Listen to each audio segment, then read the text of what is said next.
Long before their conquest of southern Westeros, the ancient Andals of Essos lived as a migratory people, spreading from the Axe to the western coast, establishing the territory of Andalos. Taught ironworking from the Rhoynar to the south, they drove out the Harrymen and other tribes who populated the area. Yet as the Dragon Lords of the Valyrian Freehold began expanding west, many of the Andals saw a looming threat on the horizon and took to the seas, sailing for a new homeland in Westeros. With the Valyrians expanding throughout western Essos to establish the free cities, there rose the settlement of Pentos in the lands once known as Andalos, with some claiming it grew from a trading post where eastern settlers mixed with the Andals, while others say it was a city that already existed, whose Andal king chose submission to the freehold. In any case, the city prospered as a daughter of Valyria, given the freedom to rule themselves, so long as they paid tribute to the Dragon Lords. And so the people of Pentos established a government ruled by a powerful prince, chosen from among 40 noble families by a council of magisters.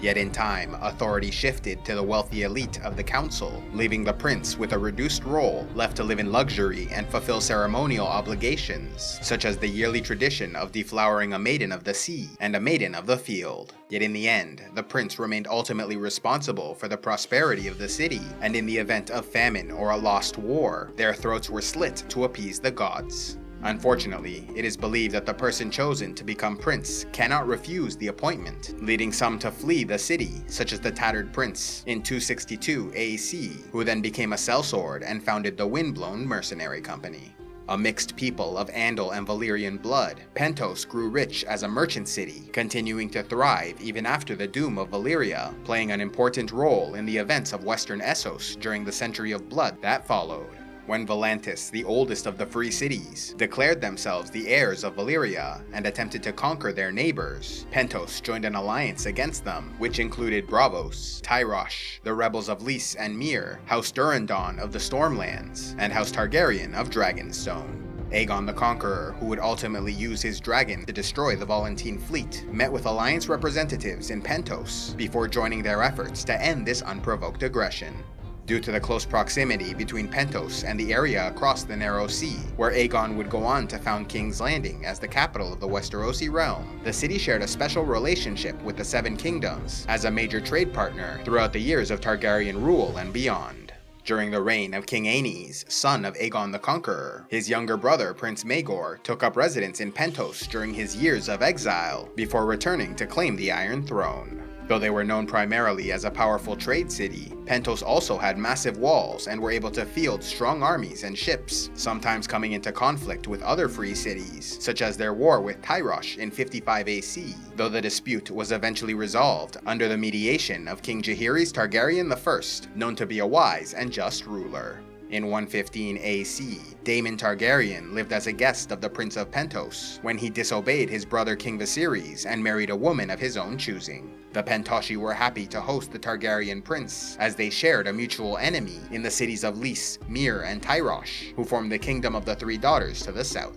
Yet the powerful triarchy soon overextended themselves and weakened, allowing Pentos to join Braavos and Lorath to destroy the Southern Alliance. Although Pentos and Braavos worked together in this endeavor, their interactions were often hostile following the doom of Valyria. Known as the Bastard Daughter, Braavos was founded in secret by runaway slaves in a northwestern lagoon and grew into a rich and prosperous trade city with a powerful naval fleet. Given their origins, they outlawed slavery in their territory, which led to conflict with many of their neighbors, including Pentos, who participated heavily in the trade. At times, their dispute came to involve foreign powers, like during the reign of the young dragon, Daeron I, when discussions were held with the Sea Lord of Braavos about a possible marriage alliance. And while these talks were unsuccessful, they greatly angered the cities of Pentos and Lys, who were at war with the Northern Realm, leading them to retaliate by lending aid and support to the rebels of Dorne during the Second Dornish War. Yet in the end, the Braavosi were victorious, winning 4 of their last 6 wars, finally ending their conflict in 209 AC.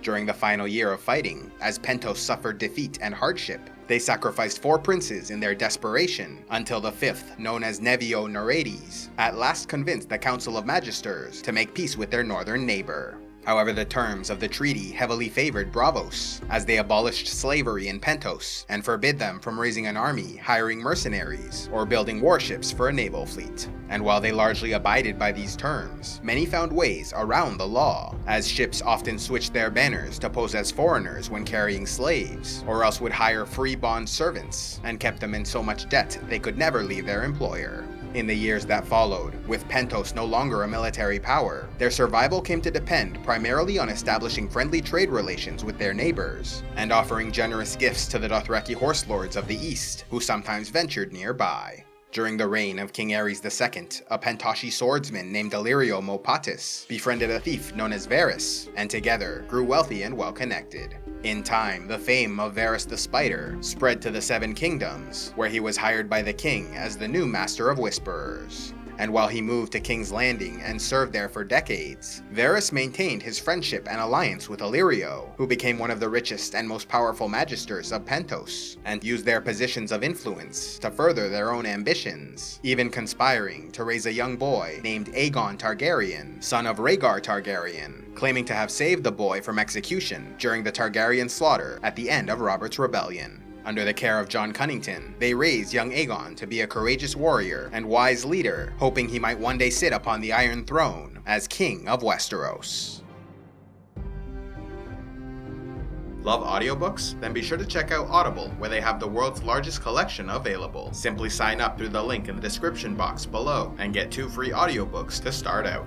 A special thanks to all those who contribute to CivilizationEx, like Sir Jeremiah Ironside, Knight of Sword and Spear, First Spear Centurion Aditya Gaturu, and Thoros the Tall. If you'd like to help CivilizationEx, click on the Patreon link, and please be sure to like, subscribe, turn on notifications, and click on the links to see more.